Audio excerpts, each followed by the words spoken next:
Tardes. A nombre de la Red de Economía Fiscal, Financiera y Monetaria, cuya sede está en el Instituto de Investigaciones Económicas, les damos una cordial bienvenida a los conversatorios organizados para esta temporada que corre de agosto a noviembre. Dejo en la voz al doctor Adera Quintana. Por favor, doctor Quintana. Sí, buenas tardes a todos y todas quienes nos escuchan. Bueno, voy a iniciar moderando este primer conversatorio, un poco señalando, resaltando que una idea de que el conversatorio es un espacio que se construye a través del diálogo abierto, ¿no?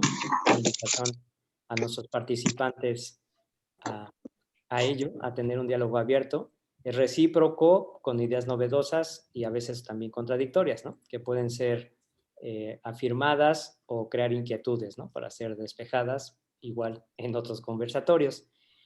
También tiene la finalidad, estos conversatorios, de cierta manera contribuir a la divulgación de la ciencia, y aquí me voy a permitir tomar una idea de una maestra de filosofía de la ciencia, Ana María Sánchez Mora, que nos dice que la divulgación de la ciencia se define como una labor multidisciplinaria, cuyo objetivo es comunicar el conocimiento científico utilizando diversos medios a diversos públicos voluntarios, recreando ese conocimiento con fidelidad y contextualizándolo para hacerlo accesible, ¿no? Entonces, de cierta manera, también este conversatorio tiene esa finalidad, ¿no? El conversatorio que hoy estamos moderando se llama Política Monetaria, Fiscal y Financiera en México, y tenemos a dos invitados. En primer lugar, a la doctora Nora Ampudia. Ella es profesora investigadora de Ciencias Económicas Empresariales del Campus Guadalajara, y nuestro otro invitado es el doctor Roberto Soto, que él es profesor investigador de la Unidad Académica de Estudios del Desarrollo en la Universidad Autónoma de Zacatecas. Entonces, también les recuerdo a los que nos están viendo en YouTube que pueden hacernos sus preguntas, y al final nuestros participantes buscarán responder a sus inquietudes. Bueno, iniciaremos, como su nombre lo dice, el conversatorio un poco platicando sobre la política monetaria. Bueno, sabemos que la política monetaria mexicana se ha caracterizado por centrarse en el objetivo de metas de inflación. Ha habido cambios en la Junta de Gobierno del Banco de México en los últimos meses. Dado este contexto de estancamiento y crisis, por ejemplo, ¿qué ajustes en la política monetaria nacional podrían vislumbrarse en un futuro inmediato? Y hay que resaltar algo muy importante. El día de hoy, por ejemplo, la tasa de interés subió 25 puntos base para ubicarse en 4.5% la tasa de referencia. A favor votaron los gobernadores, bueno, Alejandro Díaz, Irene Espinosa y Jonathan Heath, pero los subgobernadores como Galia Borja y Gerardo Esquivel votaron para mantener el objetivo de la tasa de interés interbancaria en 4%, ¿no? O sea, votaron en contra de esa alza. Entonces, bueno, se abre precisamente este debate, ¿no? Sobre la política monetaria. Entonces, le cedo la palabra a la doctora Nora Ampudia. Muchas gracias, Adera. Muchas gracias, Alicia, por la invitación. Gracias, doctor Soto, por estar aquí. Gracias a todos ustedes. Yo creo que vamos a empezar a ver cambios importantes en la política monetaria, no solo en México, sino a nivel mundial, ¿no? Uno, por los efectos que está teniendo sobre la distribución del ingreso y cómo promueve la concentración de la riqueza, y otro, por el cambio climático. Desafortunadamente, desde mi punto de vista, la política monetaria se enfoca básicamente sobre la subyacente, pero la inflación no subyacente, que es la inflación que tiene que ver con las materias primas, básicamente commodities también, está siendo afectada fuertemente por el cambio climático. Tenemos más de un año viendo incrementos constantes en los precios de las materias primas, en el precio del maíz, en el precio del trigo, en el precio del cobre, del aluminio, del acero, el precio del gas, el precio del petróleo. Y esta inflación no subyacente está presionando a la inflación subyacente. El otro problema es que las expectativas inflacionarias, al estar la inflación ya por 5 meses consecutivos por encima de la meta, pues las expectativas inflacionarias se están anclando. Esto significa que se están anclando en la inflación futura, no en la inflación pasada. Y el problema de pensar en la inflación futura es que está influyendo en la formación de precios, estableciendo precios cada vez más altos porque se espera que los costos de producción suban y entonces eso genera precios más altos que puede llevarnos a una inflación inercial. Por eso Banco de México subió la tasa de interés de referencia 1/4 punto porcentual. El otro problema es el caso de los energéticos, ¿no? El precio del petróleo, el precio de la gasolina, que también han venido incrementándose persistentemente, pero que en el caso de México son importados, ¿no? En su mayoría. Y entonces el tipo de cambio y la depreciación del peso hace que estos precios no puedan pronosticarse realmente y que afecten fuertemente al bolsillo de los mexicanos. Entonces yo creo que habrá una reconsideración sobre la inflación no subyacente y sobre tener en cuenta el cambio climático también en las decisiones de política monetaria en general, ¿no? Porque incluso este cambio climático afectará a los activos financieros y a las instituciones financieras como las compañías de seguros. Entonces, es hacia donde veo que va la política monetaria en general. Ok, muchas gracias, doctora. Muy interesante su participación. Roberto, ¿qué quieres añadir o señalar? Yo tengo algunas dudas en cuanto a la política monetaria, porque la doctora Ampudia en su respuesta a la pregunta que nos planteaste nos decía, espera cambios en la política monetaria, pero por ejemplo el doctor Arturo Herrera, que va a ser el siguiente gobernador del Banco de México, él aclaró, vamos a dejar la política monetaria tal cual. El único objetivo que vamos a tener es el control inflacionario.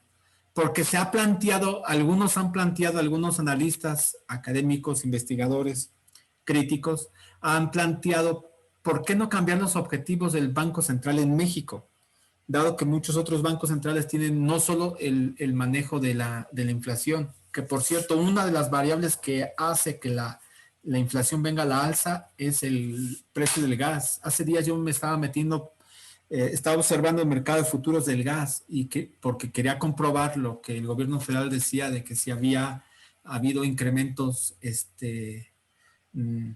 no justificados en el precio del gas en el país. Y sí, efectivamente, a nivel internacional no ha tenido grandes subidas, no la subida del 35% que ha tenido el gas en nuestro país, gas LP, y cuando sube el gas LP, realmente sube todo. O sea, subir el gas natural implica, el gas LP significa subir el precio de las tortillas y todo, absolutamente todo. Entonces, eso explica en parte, por eso lo que decía la doctora Ampudia, es que la inflación ha tenido escenarios de alta volatilidad más allá de lo que se había pronosticado.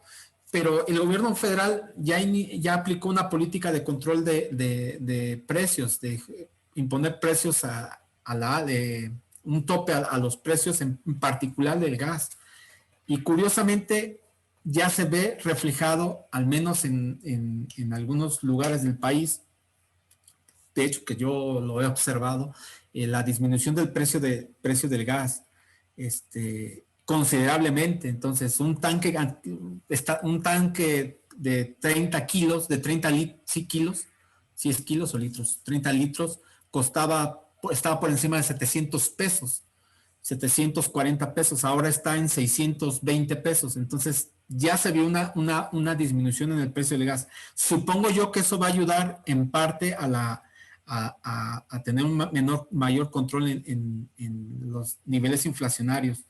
Pero a mí lo que me queda duda es realmente cuál va a ser el papel del Banco Central en nuestro país en los siguientes meses, a partir de que entre el doctor Herrera, porque él dice, no va a haber cambios, vamos a tener los mismos objetivos, vamos a tener el objetivo.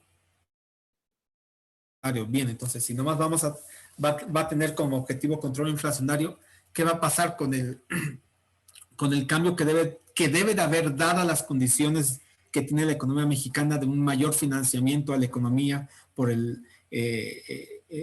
o fortalecimiento de la inversión, o el fortalecimiento o tener más injerencia en el crecimiento económico o en la generación de empleo? Tal parece que el Banco Central no tiene, por lo que comentó el futuro gobernador, no tiene ningún indicio de cambiar la política económica. Tal vez sí vaya a cambiar, ajustar para que la inflación conserve el nivel objetivo que quiere, pero de ahí en adelante no observo ningún otro cambio fundamental en la política del Banco Central en nuestro país. Aparte, tenemos que observar el comportamiento, evidentemente, de la Reserva Federal. La Reserva Federal aparentemente va a incrementar sus tasas de interés. Es probable que incremente sus tasas de interés por los escenarios de crecimiento que se tiene. A lo mejor lo incrementa, o a lo mejor se mantienen como están. Pero entonces también tenemos que observar cuál va a ser el comportamiento de la política monetaria del Banco Central de los Estados Unidos. Entonces, en mi opinión, estamos muy atados, uno, a lo que la Reserva Federal nos plantee en los siguientes semanas, meses, y la posición que va a asumir que va a asumir el Banco Central en nuestro país, que aparentemente va a permanecer con su único objetivo de control inflacionario. Entonces, ser un jugador fundamental en este escenario de crisis pandémica de la COVID-19, me gustaría que realmente cambiara sus objetivos que tiene, pero actualmente, pero lo personal no, por lo que ya han asumido los actores principales, al parecer no va a ocurrir eso. Es lo que yo puedo pensar en el corto, mediano plazo sobre el Banco Central en nuestro país. Gracias, Roberto. Yo tendría aquí dos preguntas. Una primero para la doctora Nora, en el sentido, bueno, algunos de que nos están viendo no saben qué es la inflación subyacente y la no subyacente. ¿Cómo podríamos explicarles a aquellos que desconocen tal definición, ya que algunos no son economistas, evidentemente, desconocen tal término, ¿no? Y la otra pregunta sería para Roberto Soto. ¿Por qué, bueno, sabemos que en la Constitución Política nos señala que el objetivo, bueno, en el Estatuto Orgánico del Banco de México nos señala que el objetivo principal del Banco de México es el control de la inflación. Sin embargo, tú resaltas algo muy importante. Bueno, ¿qué va a pasar con el crecimiento económico? ¿Qué tan importante es ese objetivo, el de la inflación, el crecimiento económico, y por qué esta dinámica de la tasa de interés actual, ¿no? Entonces, bueno, le doy la palabra a Nora. Sí, la inflación no subyacente es la inflación o son los precios que están determinados por política económica, por ejemplo, por criterios de política económica, como el precio de la gasolina, de la electricidad, y los precios que están determinados por el clima, por el sector agropecuario. Es decir, la inflación no subyacente es una inflación que ahorita está pesando mucho y que está más relacionada con los cambios climáticos que con la oferta y la demanda en el estricto sentido del mercado. La inflación subyacente se refiere a todos esos precios que a través de la política monetaria puedo influir en ellos, modificando las expectativas de la formación de precios. Esa es la subyacente. Entonces, dentro de la subyacente están cualquier precio, ¿no? El precio del maíz, de la tortilla, no del maíz, de la tortilla, de los autos, etcétera. Esa es la subyacente. Lo que yo digo es que en estos momentos la inflación no subyacente está muy presionada por el cambio climático y se está traspasando a la inflación subyacente junto con las expectativas de la inflación futura. Los cambios a los que me refiero en política monetaria es que ahorita no se le presta mucha atención a la inflación no subyacente, sino a la subyacente. En función de ella se define la tasa de interés de referencia, por ejemplo, o el sesgo de la política monetaria, si es expansiva o restrictiva. A eso me refiero, esos cambios, y la inflación del productor, que está muy por encima de la inflación del consumidor. Esto supone que los productores están teniendo costos de producción que no están pudiendo trasladar al precio de venta, es decir, al precio del consumidor, y por eso no se refleja en la subyacente. Yo me refiero a eso, que en materia de política monetaria se va a tener que trabajar a mayor profundidad sobre las causas de la inflación para definir una política monetaria menos genérica, más específica. Ok, muy bien, muchas gracias, muy claro. Roberto, tu micrófono, por favor. Sí, y gracias por, entendí ya ahora bien, ahora sí entendí mejor lo que propone la doctora Ampudia.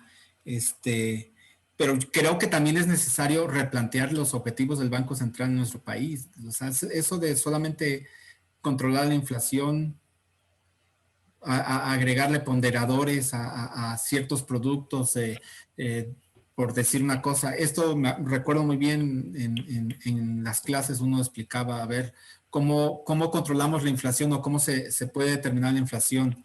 Hay ocasiones en las que el jitomate tiene un precio altamente volátil a lo largo del año, pero su ponderación en el cálculo de inflación es bajo. Entonces, si el precio de la cerveza sube 1 o 2 veces al año, impacta más en la inflación, en el cálculo de inflación, que el precio del jitomate, del huevo, del gas, etcétera, por las ponderaciones que asigna el propio Banco Central.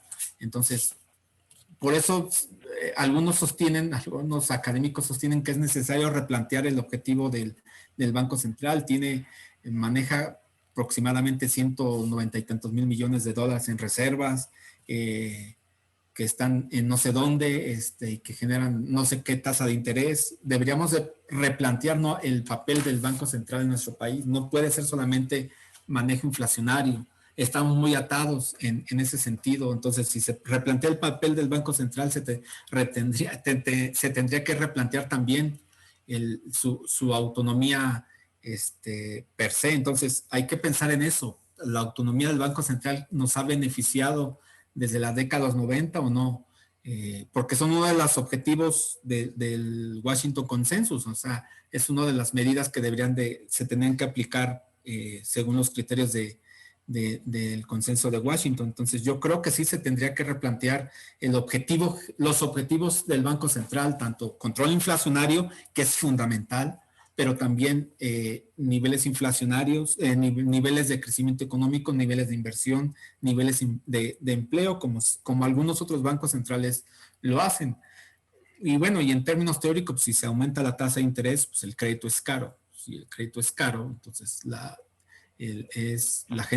los inversionistas no van a solicitar crédito, y tienes unos niveles de inversión relativamente más bajos de lo aconsejable. Entonces, si tienes niveles de inversiones relativamente bajos, entonces los niveles de precios tienden a oscilar de una manera diferente. Entonces, al menos eso es teóricamente, pero también tenemos que ver qué pasa con la tasa de interés. Vuelvo a insistir, qué va a pasar con la tasa de interés del Banco Central de la Reserva Federal. No podemos solamente actuar de manera unilateral. Tenemos que ver qué van a hacer la Reserva Federal en las siguientes semanas. De hecho, a mí me extrañó este incremento de la tasa de interés en nuestro país.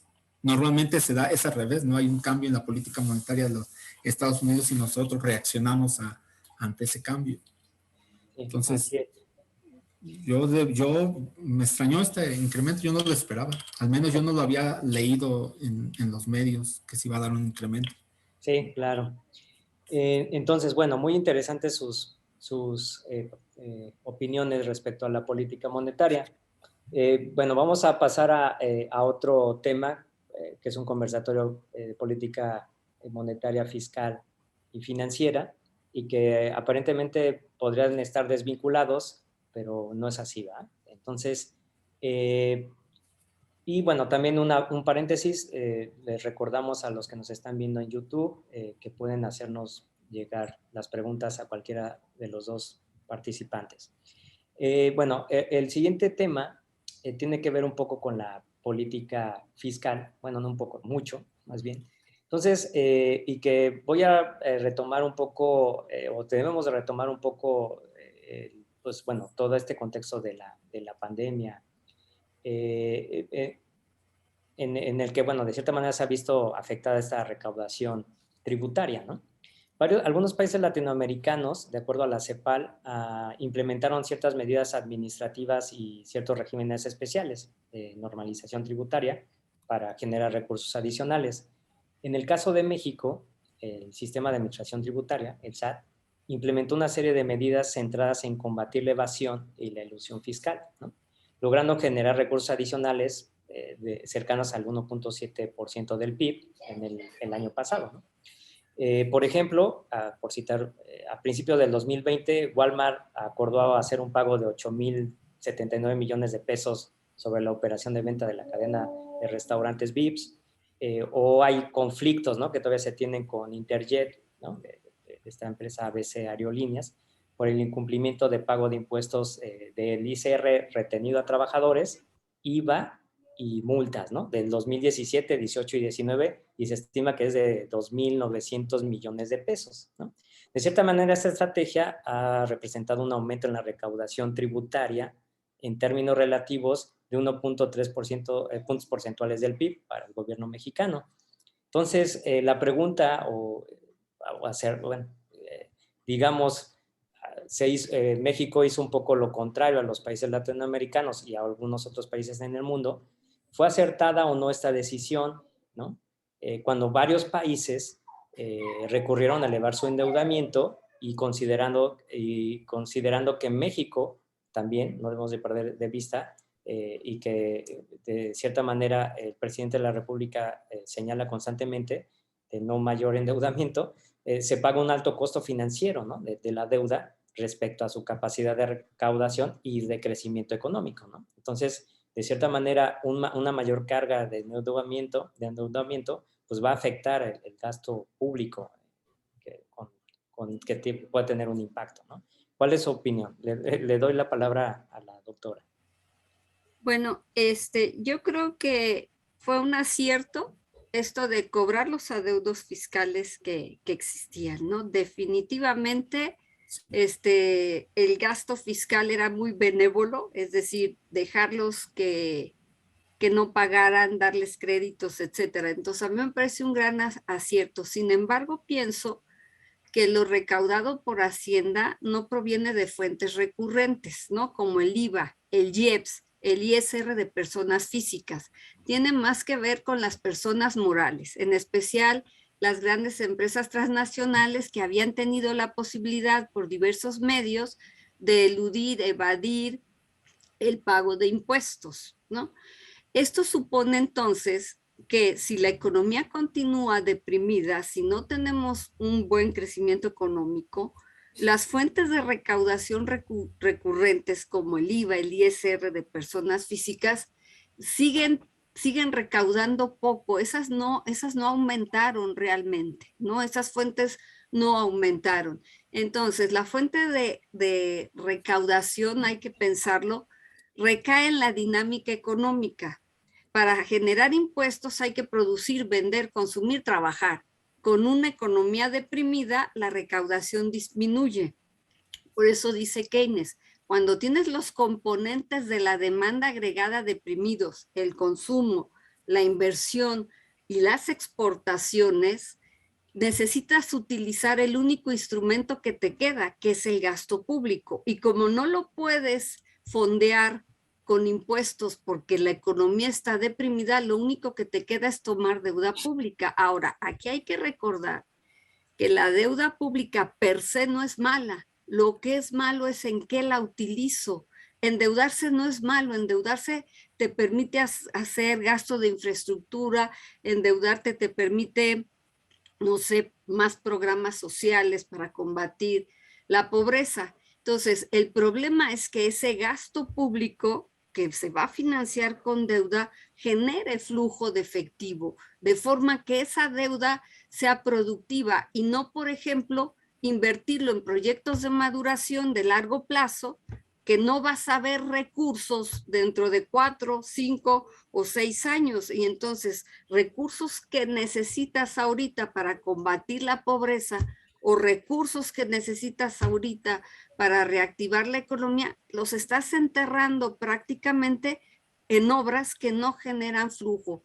Entonces yo creo que hay que reestructurar el gasto público hacia un gasto productivo, y yo creo que la deuda pública per se no es mala, sino en qué se gaste y cómo se gaste, ¿no? Claro. Sí, y aquí yo resaltaría esta idea que señaló del papel del crédito con finalidad productiva, y obviamente pues, para que se recaude más, pues la economía tiene que crecer más, ¿no? Evidentemente. Roberto. Sí, desde luego concuerdo prácticamente en todo con la doctora Ampudia. Me pareció excelente de que se cobraran los impuestos a los que jamás, a los que o no pagaban o si pagaban después se los regresaban. Entonces fue una estrategia muy buena, y llámenle como quieran, si le quieren llamar terrorismo, qué buen terrorismo, cobrar impuestos a este grupo de empresas que no pagaban, transnacionales, multinacionales, excelente. Excelente. Yo creo que, de hecho, solo 2 países, según el informe de la CEPAL, del Panorama Fiscal de América Latina y el Caribe de este año, en ese informe destaca, o sea, la CEPAL destaca lo que se hizo en nuestro país, que no recurrió a deuda y aparte no disminuyó en términos generales, tal como mencionaste tú en la introducción a este tema de fiscal, no se redujo en términos nominales los ingresos provenientes del cobro de impuestos. Entonces, algo hicieron bien. Entonces, ¿qué hicieron bien? El cobrar impuestos, el incrementar los impuestos sin necesidad de aumentar las tasas impositivas, sino más bien que pagaran los que deben los que no pagaban, eludían o evadían. Que por cierto hay que tener muy buenas regulaciones para tratar de evadir y eludir, porque esas grandes empresas tienen otros artimañas contables, por decir un nombre sencillo. Tienen normas contables que pueden utilizar empresas para fines específicos, pueden utilizar contabilidad creativa, es decir, realizar operaciones offshore o operaciones fuera de balance, utilizar los paraísos fiscales, etcétera. Ellos tienen despachos contables con esa capacidad para evadir y eludir los impuestos en países como el nuestro. Entonces, ahí, para dar un aporte distinto a lo que la doctora Ampudia mencionó y no ser repetitivo, por ahí yo me metería. Por ahí yo me metería en tener una verdadera supervisión y fiscalización para evitar esos artificios contables que utilizan hoy en día las grandes empresas en México, ya sean multinacionales o transnacionales. Para poder recaudar más, yo haría eso, yo haría una verdadera supervisión, porque las empresas utilizan los operaciones offshore, realizan operaciones offshore o realizan operaciones off balance sheet, es decir, utilizan todo lo que está a su alcance para no pagar impuestos. Y desde luego están los paraísos fiscales. Entonces, por ahí me metería, aparte de lo que atinadamente dice la doctora Ampudia, mayor gasto público y más en estas condiciones en las que estamos de inmersos en una tercera, cuarta o la ola en la que nos situemos, pandémica, relacionada al gasto público. Aparte de eso, pues yo me metería en esta parte de la regulación y la supervisión de las operaciones que realizan este grupo de empresas, y créeme que se recaudaría sustancialmente más de lo que se está recaudando hoy en día, tan solo en monitorear estas grandes empresas que están situadas en nuestro país. Yo me iría por ese lado, aparte de lo que la doctora Ampudia menciona, yo me iría por el lado de la supervisión fiscal de manera más fuerte para evitar la elusión y la evasión fiscal que realizan las empresas, las cuales utilizan la contabilidad creativa. Yo haría eso. Sí, evidentemente habría que mejorar la supervisión en la auditoría y sobre todo combatir el lavado de dinero, ¿no? Ok, muy bien. Y ya por ahí la doctora Nora mencionó el papel del crédito. Entonces, bueno, un tema que creo que se debe de discutir, pues tiene que ver con este aspecto financiero. Evidentemente, el crédito, pues resulta fundamental, ¿no? Para estimular el crecimiento económico, ya lo resaltó la doctora. En este tenor, la Secretaría de Hacienda, e incluso el mismo, bueno, ya exsecretario de Hacienda, Herrera, señaló en su momento que se busca impulsar el crédito otorgado, pero por la banca de desarrollo, ¿no? Como para impulsar el crédito otorgado, un poco para complementar, ¿no? Más bien el crédito otorgado por las instituciones financieras privadas. Hay un debate muy amplio, ¿no? Que, bueno, los pertenecientes a esta red lo hemos señalado varias veces, ¿no? Sobre el papel del crédito de las instituciones privadas. ¿Cuál es su opinión respecto a esto? El papel de la banca de desarrollo en ¿qué papel debe de jugar? ¿Cómo debe de ser este crédito público? Bueno, me gustaría hablar tanto de la banca comercial como de la banca de desarrollo, ¿no? Quisiera empezar con la banca comercial, la banca privada. La política monetaria opera a través del crédito que le da a la banca privada para que la banca privada nos dé crédito a nosotros. Entonces, si el Banco de México baja la tasa de referencia, por ejemplo, significa que el crédito para la banca comercial es más barato y que en teoría a nosotros nos va a prestar más y con tasas más bajas. Si el Banco de México sube la tasa de interés de referencia, como lo acaba de hacer el día de hoy, entonces esperamos que las tasas de interés en la banca comercial suban y que entonces aumente el ahorro, caiga el consumo, disminuya la inversión y la economía se desacelere. Ese es el costo de oportunidad de combatir la inflación, ¿no? Sin embargo, cuando hay crisis y cuando hay quiebre de empresas, ¿no? Quebraron 1 millón de empresas, por ejemplo, en esta crisis, y cuando la gente está perdiendo su empleo, aunque Banco de México le otorgue crédito a la banca comercial no le otorga crédito a las personas porque responde a sus accionistas y entonces tiene más riesgos, percibe más riesgos. Lo que nosotros hemos visto es caer el crédito bancario en tarjetas de crédito, en deudas personales, en crédito refaccionario, en crédito de avío. En general, el crédito bancario ha caído en la economía mexicana en el último año y eso que ya estamos en un proceso de recuperación. En este caso, la banca de desarrollo, en particular el Infonavit, es el que ha tenido el mejor papel porque el crédito a la vivienda es el único que no se ha contraído. No está en los niveles prepandemia, pero no se ha contraído. Entonces, en ese sentido es que el papel de la banca de desarrollo es fundamental, ya sea a través de Nacional Financiera, que otorga garantías a la banca comercial para que a su vez la banca comercial de créditos, o ya sea a través del Infonavit. Entonces, yo creo que en México el papel de la banca de desarrollo todavía puede jugar, puede tener más acción, puede ser más proactivo para la recuperación económica y creo que ahí nos estamos quedando cortos, ¿no? Sí, muy bien. Y aquí, perdón Roberto, aquí yo resaltaría un poco este conflicto, ¿no? Que se generó a finales del año pasado cuando Herrera y la Asociación de Bancos de México señalaba que las instituciones financieras no han utilizado las facilidades de liquidez, ¿no? Que el Banco de México puso Así es. en marcha durante el periodo del COVID, ¿no? Entonces, sí. Este debate, ¿no? En torno a ello. Muy bien.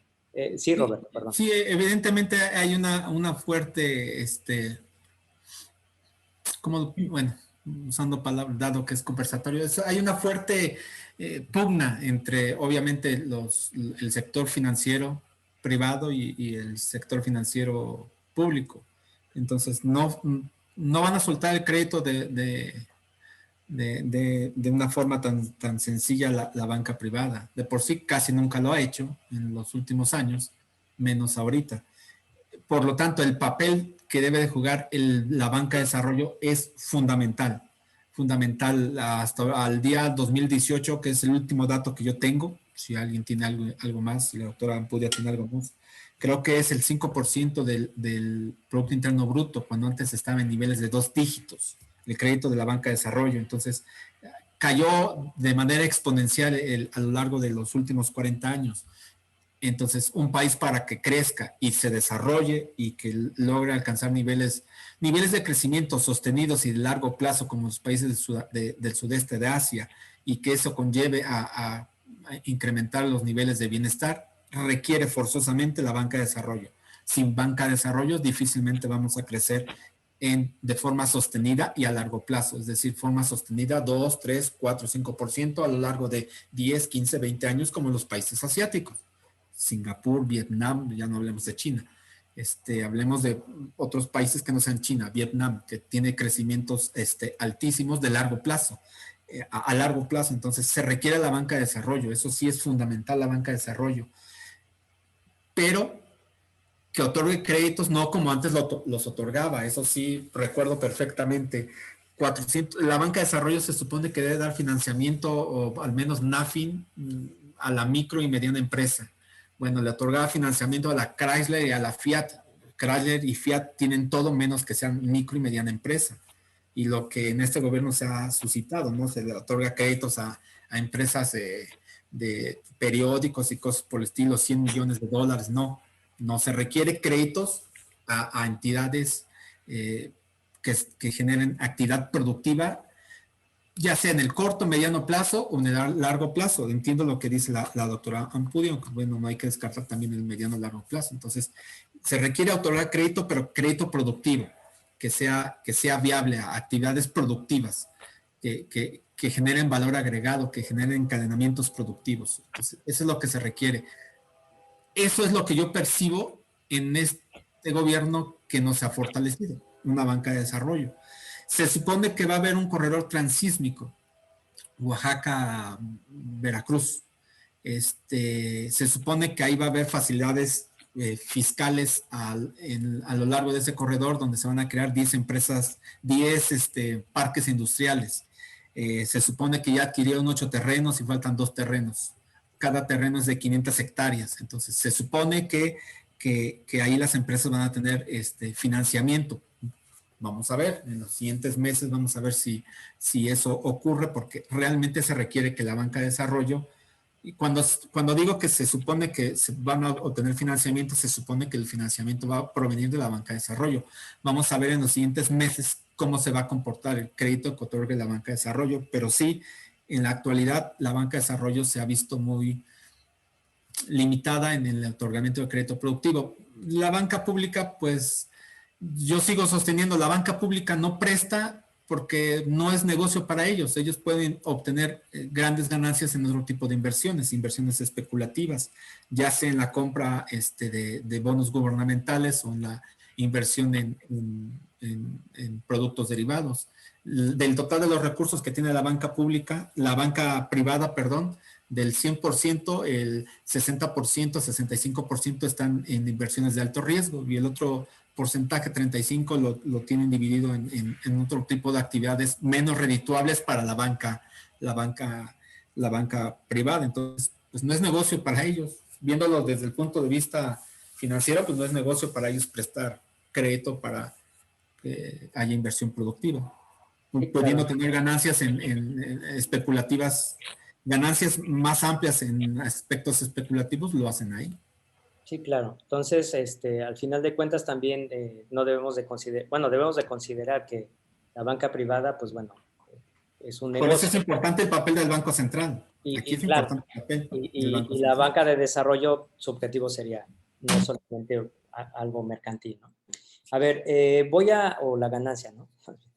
Voy a permitirme leer algunas preguntas de YouTube que me han hecho llegar aquí por el chat. Creo que sí están muy activos, entonces quiero permitirme leer algunas y que me contesten. Y que contesten al público que nos está viendo y escuchando. Jorge García de Alba nos pregunta qué opinión acerca de lo que se dijo, que dijo el presidente respecto al desapego a las recomendaciones del FMI. La otra pregunta de José Ramón Ramírez, ¿podría plantearse una curva de Phillips para México con pendiente positiva? Y me voy a permitir leer una tercera. Puede que haya un cambio en la política contractiva disfrazada de política de austeridad por una política expansiva urgentemente. Bueno, no sé quién quiera empezar a responder. Muchos han criticado esto de la política de austeridad, pero pues, primero pues, es austeridad republicana, ¿no? Más bien tiene que ver con cuestiones de rebaja en los salarios de los altos funcionarios. Cuando se critica de que hay una disminución en el gasto de hospitales en salud, bueno, la estadística dice, a mí no me culpen, yo nomás veo la estadística dice que ahorita hay más hospitales que antes. Y ¿cómo se llama? Hospitales funcionando con equipo y con personal. Asumiendo que lo que dice el gobierno es cierto, claro. Ahorita hay más profesores contratados que antes. ¿Cuánto dijeron? 450,000 profesores basificados que antes. Más bien yo creo yo sí sostengo que se roban menos el dinero.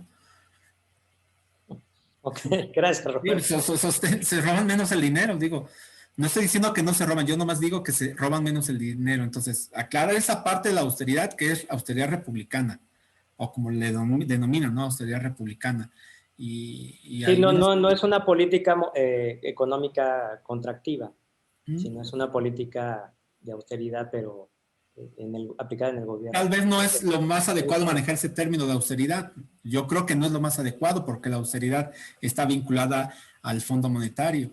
Entonces, aunado a la primera pregunta, ¿y qué tiene que eso de desligarse del fondo? Pues no te puedes pelear con todos porque, como alguien decía por ahí, no me puedo pelear con las calificadoras. ¿Por qué? Porque mañana te dan una calificación negativa y ¡pum! Se acabó el sexenio. No te puedes pelear. Pues en parte el gobierno actual dice que está pagando intereses de deuda externa, entonces intereses de deuda, entonces así que muy desligado de las políticas del fondo, pues depende, ¿no? En qué situación. Sí, claro. Gracias, Roberto. Doctora Nora. Bueno, yo creo que con respecto a la primera pregunta sobre el desapego de la recomendación del fondo, bueno, es que el Fondo Monetario Internacional nos va a dar recursos en derechos especiales de giro y el presidente dice que se podrían usar esos derechos especiales de giro para pagar la deuda pública. La verdad no, los derechos especiales de giro no son dólares y son activos y por ley no pueden usarse para pagar la deuda pública. No podría, tendría que haber ahí una manipulación o que se cambien por dólares en efectivo, ¿no? Con respecto a eso también es difícil porque las reservas internacionales son activos, están invertidos, no están guardados en una bodega como puede uno pensar en las películas, ¿no? Dólares ociosos, ¿no? El Banco de México es una institución autónoma independiente que vive de sus operaciones financieras, no del presupuesto público. Los impuestos no sirven para darle al Banco de México nada, ni un peso, ¿no? Entonces no vive del presupuesto público y por lo tanto tiene esas reservas internacionales invertidas. Yo creo que a eso se refería la pregunta y también a que el Fondo Monetario Internacional le dice al gobierno federal que gaste más, ¿no? Que gaste más, que tome deuda, que gaste más para la recuperación económica. ¿Por qué? Porque en realidad con respecto luego a la austeridad, ¿no? Hablando de austeridad, lo que nosotros no tenemos no es un incremento del gasto público. El gasto público, si uno ve las cuentas públicas, si uno ve los estados financieros, no ha aumentado el gasto público. ¿Qué se ha hecho? Quitar a unos para dar a otros. Lo que se ha hecho es redireccionar el gasto público. Se ha perdido en medicinas, se ha perdido en fideicomisos para la ciencia, ¿no? Se ha perdido en muchas cosas para redireccionarlo a otras actividades que a lo mejor no son las más productivas ni generarán flujos de recursos en el corto plazo. Entonces yo creo que por ahí va la pregunta del... Pero ¿por qué dice, doctora, que se ha perdido, por ejemplo, en medicinas? Asumiendo lo que dice el gobierno dice, nosotros compramos los medicamentos, suponiendo que sea cierto, que compramos los medicamentos a un costo menor, entonces, siendo estricto, hubo menor gasto público. Pero es clarísimo que hay desabasto, ¿no? Eso es sin duda. No, yo no me refiero a los otros datos, sino a los datos que realmente se pueden consultar. Sí, claro. Yo me quedaría con esta idea de que dice que hay un redireccionamiento, ¿no? Un poco, se corta salarios a altos funcionarios y se redirecciona hacia ciertos programas, ¿no? Pero no ha habido un aumento en el gasto público, precisamente porque eso implicaría desbalancear y a lo mejor que crezca la deuda, ¿no? Y la política o la idea que se tiene es que no debe de crecer la deuda, ¿no? Entonces, bueno, hay ese amplio debate. El Fondo Monetario dice, hagan un mayor gasto público, pero asumiendo lo que se hizo en décadas pasadas, un mayor gasto público se refiere a ¿qué? A apoyar a las grandes empresas. Sí, claro. Sí, ese debate, ¿no? Incluso del año pasado, cuando sobre que el gobierno se tenía que endeudar, pero era una presión de las grandes empresas, precisamente para que ellas, digamos, las rescataran, ¿no? Pero solo a las grandes empresas. Bueno, esta situación que se generó, ¿no? Sí, o sea, es lo que se hizo en la crisis del 94, o sea, se rescató, pero a los grandes bancos y hubo un incremento del gasto público, por supuesto, convertido en deuda pública. Me voy a permitir a leer otra pregunta, bueno, dos preguntas, de Jonathan Sánchez. Nos dice, el aumento de los precios del gas no querría decir que los privados de la industria del gas LP tratan de asegurar su masa de ganancia en el contexto de recesión de la COVID-19. Y Antonio Mendoza Hernández pregunta, dice, ¿existe una explicación complementaria que vaya más allá de una definición desde los agregados monetarios para el fenómeno de la inflación?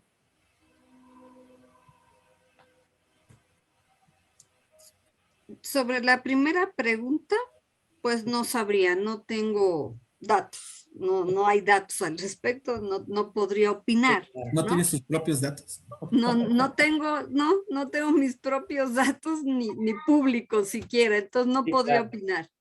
Sobre la pregunta segunda, creo que la inflación ahorita sí está discurriendo por caminos distintos. ¿Por qué? Porque tenemos brecha del producto, que significa el PIB está por debajo de su nivel potencial, ¿no? Esta crisis nos hizo retroceder. Entonces, hay brecha del producto y en teoría, ¿no? No debería haber inflación. Entonces, lo que nosotros estamos viendo es un exceso de liquidez a nivel internacional y un calentamiento global. El exceso de liquidez por las políticas monetarias expansivas de todos los bancos centrales, ¿no? Que inyectaron mucha liquidez y siguen inyectando liquidez al sistema. Pero esta liquidez, en vez de irse a la inversión productiva para generar empleos, para generar crecimiento, se está enfocando a los mercados financieros. Entonces tú puedes ver que los precios de las acciones tocan máximos históricos cuando las ganancias de las corporaciones están cayendo, por ejemplo. Entonces, creo que estamos teniendo una inflación bursátil, una inflación financiera, ¿no? Y el calentamiento global, que ya le está pegando a todas las materias primas, ¿no? Está generando a su vez una inflación, como dije, en los productos, en los commodities, que necesariamente se reflejan en los productos manufacturados. Entonces pasa de la no subyacente a la subyacente. Es como decir, hay un traspaso de la no subyacente a la subyacente porque así es, ¿no? Entonces, creo que no hemos estudiado correctamente el fenómeno inflacionario. Creo que todavía hay mucho que estudiarle a la inflación, por dónde discurre, por qué mecanismo se va presentando, por qué es más alta los precios al productor que los precios al consumidor, por qué los precios de los activos financieros están subiendo, porque eso también es inflación y no la estamos considerando, ¿no? Y está afectando la distribución del ingreso y está impactando la pobreza. Entonces, creo que todavía nos falta mucho camino por andar. Por eso digo, al Banco de México todavía le falta mucho camino por andar para estudiar estos fenómenos y definir políticas correctas, ¿no? Sí, claro. Roberto. Tu micrófono, Roberto. Ahí la doctora Ampudio dio en el clavo, o sea, una de las inflaciones que no es peligrosa, recuerdo que muchas veces en clase se decía eso, es peor la inflación financiera que la inflación tradicional, yo me recuerdo que así la nombraba. ¿Por qué? Porque estamos teniendo alza en el precio de las bolsas de valores y nadie está observando eso, no, parece que todo está bien. Entonces Y puede los ser que... criptoactivos. Sí, o sea... Ahí hay una desviación hacia criptoactivos de liquidez, ¿no? Entonces, algo está ocurriendo de tal forma que la inversión, el dinero se está canalizando a los aspectos especulativos. Por eso la importancia que yo daba en el punto. Los bancos no van a prestar. ¿Por qué no van a prestar? Porque es más importante y más redituable invertir en este tipo de activos financieros. Y si tienen pérdida, la van a trasladar a otros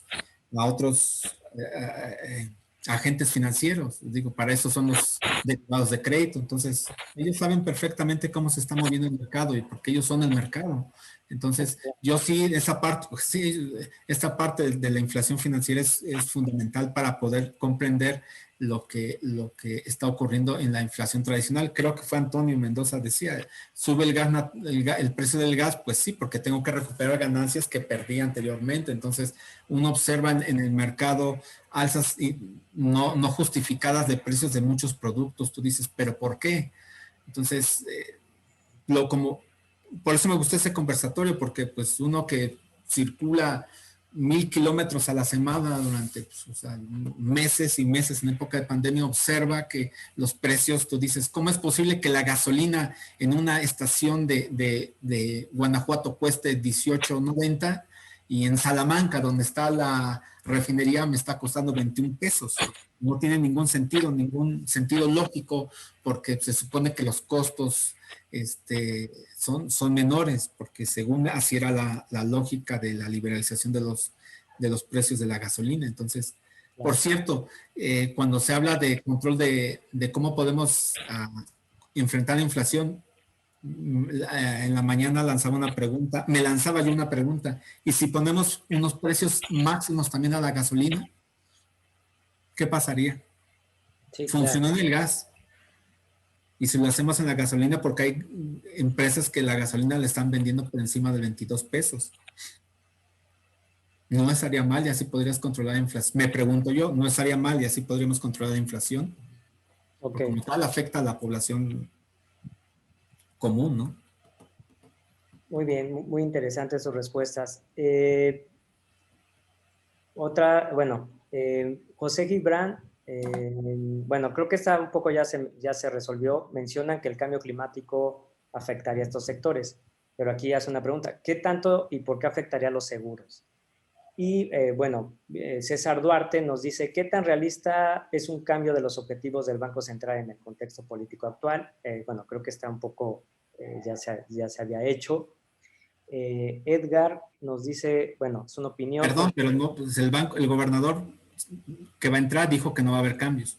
Ok, sí. Yo diría que debería de haber cambios, pero él ya sostuvo no va a haber cambios. Que no va a haber cambios, exacto. No va a haber cambios. Ya se señaló un poco, se resaltó. Edgar, es una opinión, considero que la tasa de CETES ya anticipaba un alza en la tasa de referencia a corto plazo, con la subida de más 17 puntos base de CETES de 28 días que se dio en la subasta de esta semana. Y bueno, y otra, esta es una pregunta de Adolfo Hernández. ¿Cuáles son sus perspectivas para una posible reforma fiscal en lo que queda del sexenio? ¿Qué características debería tener esta reforma y de qué tipo? Pues ya dijeron que no va a haber reforma fiscal. O sea, su reforma es que puede ser una reforma fiscal disfrazada, ¿no? O sea, cobrar impuestos a los que no pagaban impuestos. Podríamos llamarla así, reforma fiscal disfrazada, porque ellos ya aseguraron que no va a haber reforma fiscal. Ok, sí, como ya se señaló. Sí. Ellos dijeron no va a haber reforma fiscal. ¿Qué reforma esperamos? Nada, la misma, seguir cobrando impuestos a los que no paguen impuestos. Ok, doctora. Sobre el cambio climático y el impacto en los seguros, bueno, las cosechas están aseguradas, las casas, ¿no? Ante desastres naturales, por ejemplo, aquí en Guadalajara, yo vivo en Guadalajara, tenemos inundaciones muy fuertes que afectan severamente casas, autos, etcétera. Entonces, las compañías de seguros se están viendo problemadas porque tienen que pagar ante estos desastres, ¿no? Entonces, esa es la relación directa entre cambio climático y seguro, tanto que el Banco Internacional de Pagos y el Banco de México están teniendo reuniones para analizar precisamente los efectos del cambio climático en el mercado financiero, o sea, en general, ¿no? Todo lo que es el mercado financiero, seguras, arrendadoras, en fin, cajas de ahorro, banca, ¿no?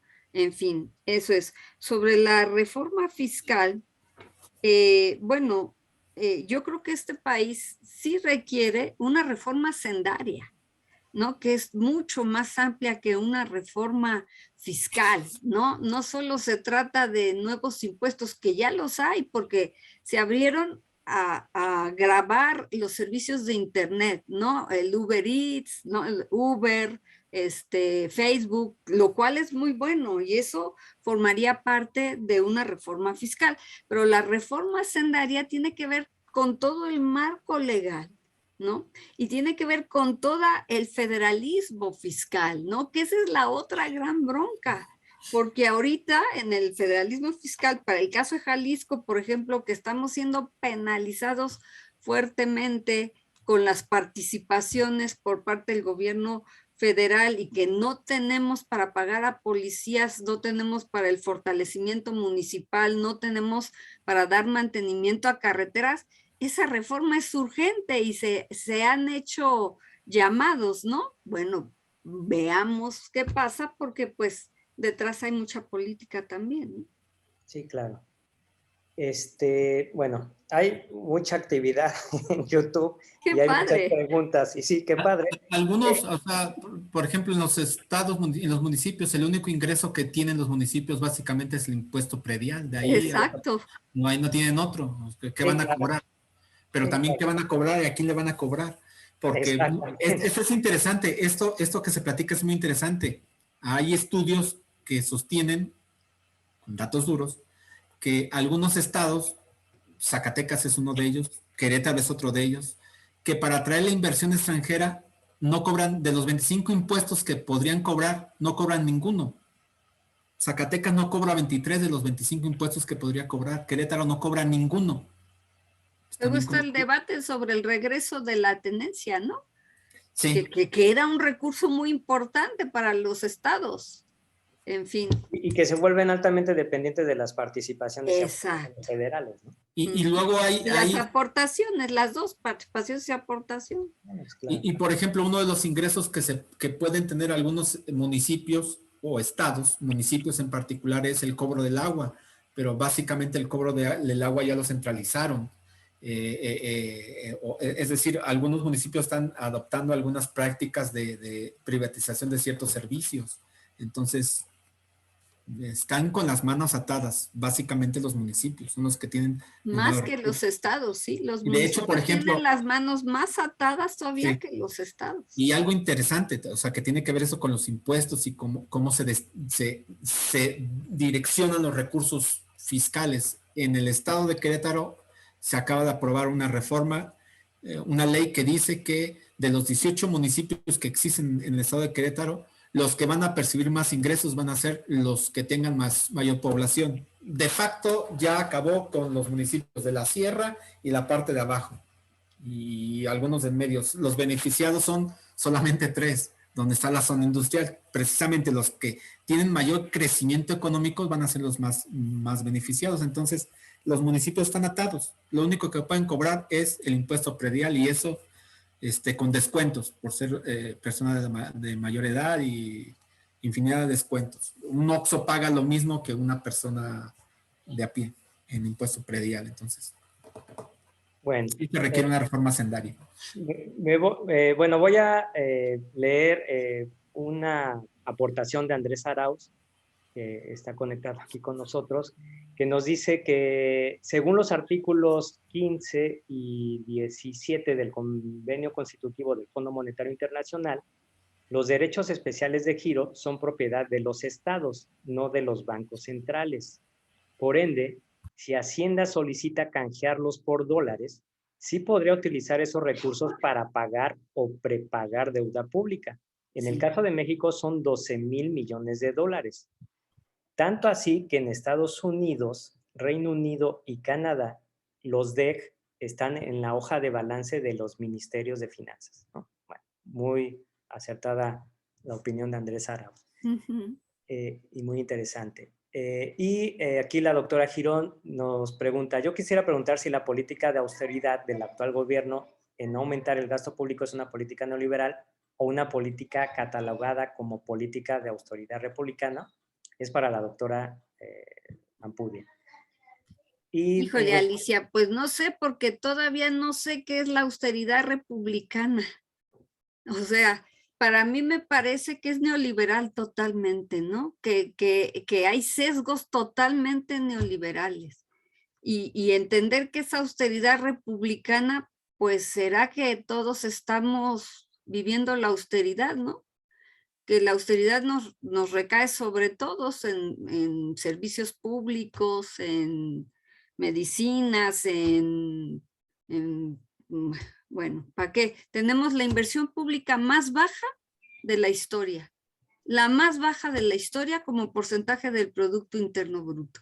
Y en pobreza y en los programas sociales también es de la más baja después del 2015, que fue cuando había más recursos para los programas sociales y el combate a la pobreza. Para mí eso es austeridad republicana, porque pues le está pegando a quien más lo requiere, ¿no?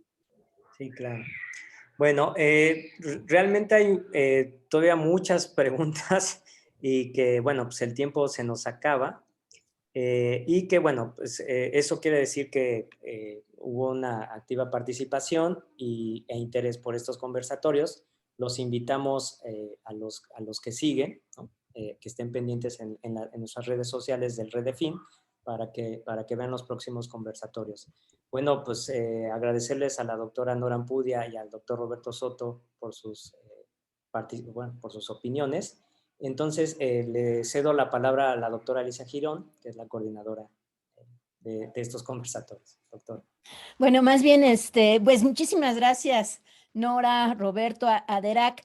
Bueno, sí quisiera decir que más que coordinadora de los conversatorios, estos conversatorios han sido organizados por Aderac y Roberto. Y bueno, la idea es de que el segundo jueves de cada mes, sobre todo en este semestre, nos reunamos a platicar, así como lo hemos hecho hoy, de una manera de difusión, y cuando haya ciertos términos complejos se puedan explicar. Nora, has hecho una excelente explicación sobre la inflación subyacente, y también se ha puesto puntos sobre lo que está pasando en la actualidad. Y bueno, pues, pero vamos a seguir. Hay 3 conversatorios más.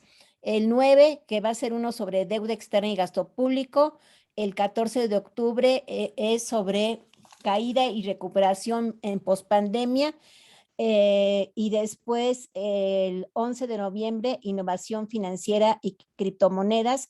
Y bueno, pues vamos a estar ya muy cercana a la fecha comentando quiénes van a ser los participantes. Y bueno, pues se agradece muchísimo a los participantes, a los que nos han estado viendo en YouTube y pues darle las gracias al Instituto de Investigaciones Económicas por esta tertulia, más que conversatorio, una charla muy amena, sobre todo porque la idea es llegar a los que pues están viviendo pues esta pospandemia y que muchas veces es difícil de entender los términos económicos. Muchísimas gracias, doctora Ampudia, gracias, doctor Soto, y muchísimas gracias, doctor Aderac. Hasta luego. Muchas gracias.